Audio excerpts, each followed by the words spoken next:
कौन तुम संस्कृत जलनिधि तीर, तरंगों से फेंकी मणि एक, कर रहे निर्जन का चुपचाप, प्रभा की धारा से अभिषेक।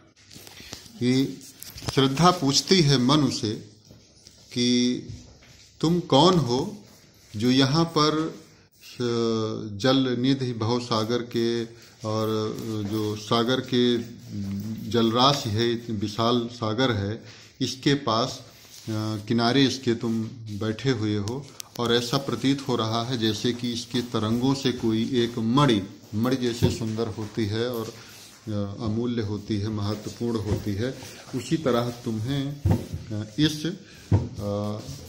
सागर जलराशि की तरंगों के द्वारा फेंक दिया गया है यहाँ पर किनारे।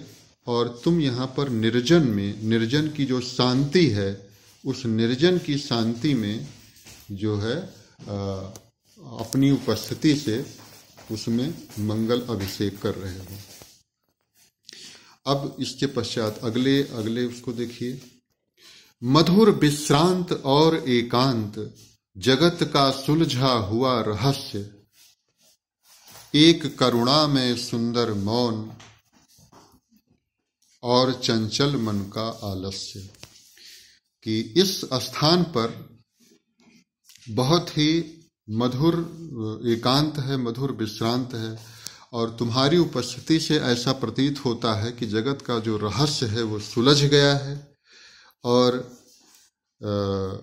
इसके पश्चात एक वो मनु भी श्रद्धा के संवाद को सुन रहे हैं, जो श्रद्धा ये कह रही है कि एक करुणा में तुम्हारा जो मौन है वो मौन करुणाजनक है, यानी देख करके ऐसा प्रतीत होता है कि तुम उदास हो, दुखी हो और तुम्हें देख करके किसी के मन में तुम्हारे प्रति करुणा आ सकती है।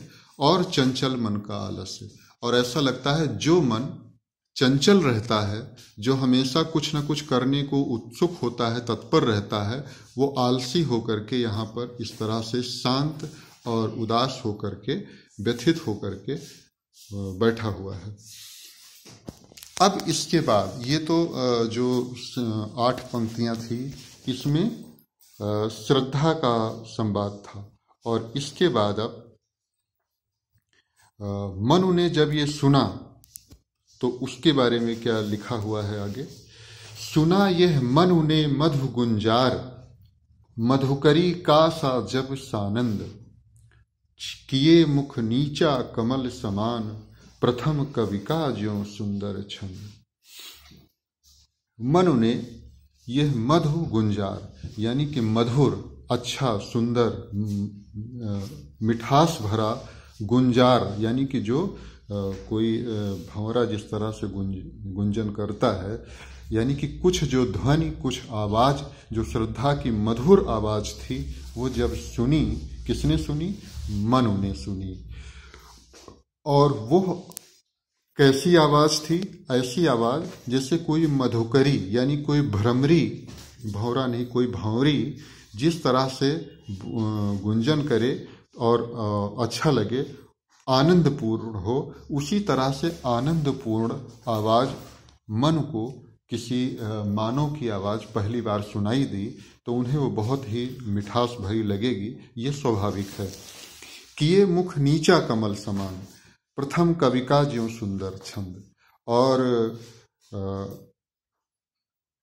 श्रद्धा को उन्होंने जब देखा, जिसका कि मुख जो था वो नीचा यानी कि शालीनता भरा नीचा मुख किए हुए श्रद्धा थी, और उनका मुख कमल के समान सुंदर था, और उनको देख करके ऐसा भी लग रहा था जैसे कोई कवि है और कवि का कोई सुंदर छंद हो।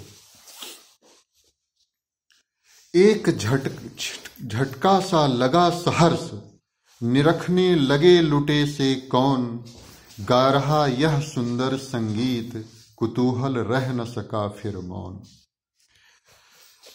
उनको एक झटका सा लगा, किसको? मनु को।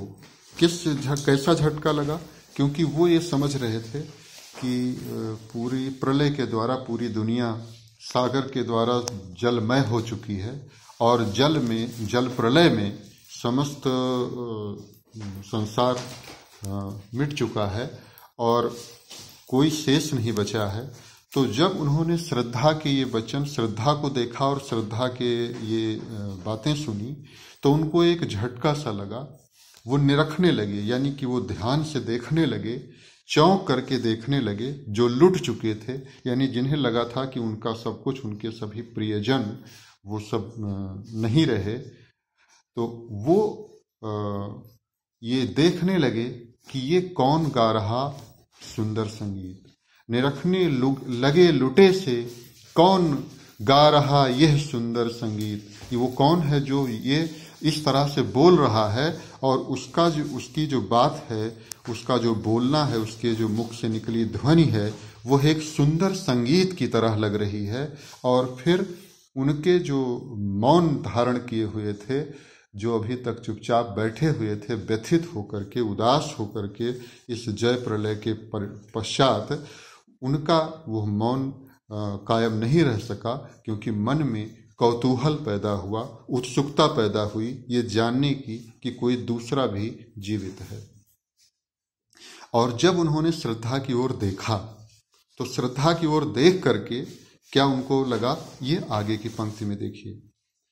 और देखा वह सुंदर दृश्य, नयन का इंद्रजाल अभिराम, कुसुम वैभव में लता समान, चंद्रिका से लिपटा घनश्याम।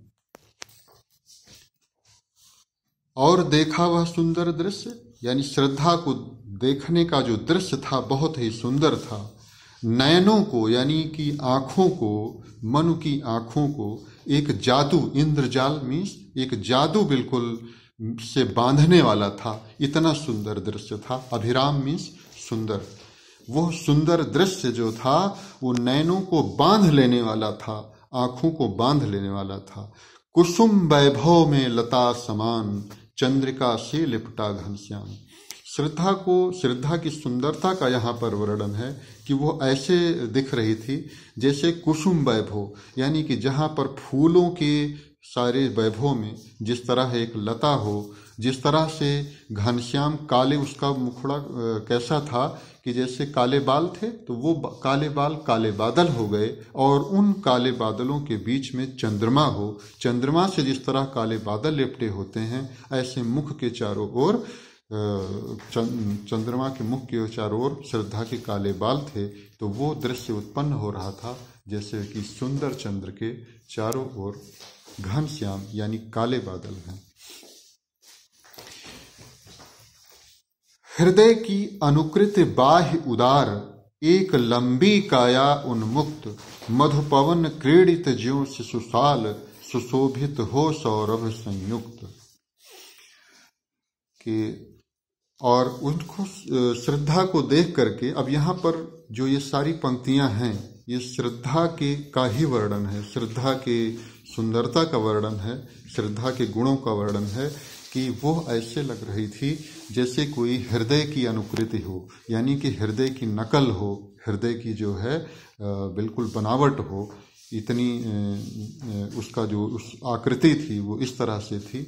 लंबी काया थी, लंबा शरीर था, उन्मुक्त शरीर था, और जैसे कोई मधु पवन क्रीडित ज्यों शिशुपाल, जिस तरह से मधुर सुंदर पवन से यानी कि हवा से हिलता हुआ छोटा सा साल का वृक्ष सुंदर दिखता है और चंचल दिखता है, कुछ क्रीड़ा करता हुआ दिखता है, उसी प्रसन्न दिखता है, उसी तरह से श्रद्धा दिख रही थी। सुशोभित हो सौरभ संयुक्त, ऐसा साल का वृक्ष जिसके अंदर सौरभ यानी कि जो सुगंध है वो भी सुशोभित हो रही थी, और वो सुंदरता भी थी, सुगंध भी थी। ऐसा साल वृक्ष का जो पौधा है उसके जैसी वो दिख रही थी। अब यहाँ हम समाप्त करते हैं आज का जो हमारा व्याख्यान है, और इसके बाद यहीं से हम कल फिर प्रारंभ करेंगे। तो आपको कल फिर इसी तरह से आगे की पढ़ाई करना है। और उसमें हम ये भी बता दें कि आप लोग भी प्रयास करिए कि इसमें जो भी कुछ ये पढ़ाया गया है इसको देख करके एक बार दो बार भी चाहें तो इसमें देखा जा सकता है। अगर कोई पिछला समझ में नहीं आया है, अगर कोई प्रश्न है तो वो पूछ सकते हैं। और इसी वीडियो में जब आप YouTube चैनल पर जाएंगे तो वहाँ पर आप सीधे सब्सक्राइबर भी बन जाइए, जिससे आपके पास अगर फ़ोन है तो जब भी अपलोड होगा आपको पता चलता रहेगा और आप उसको इसी तरह से शिक्षण तब तक करते रहेंगे जब तक कि महाविद्यालय बुलाया नहीं जाएगा।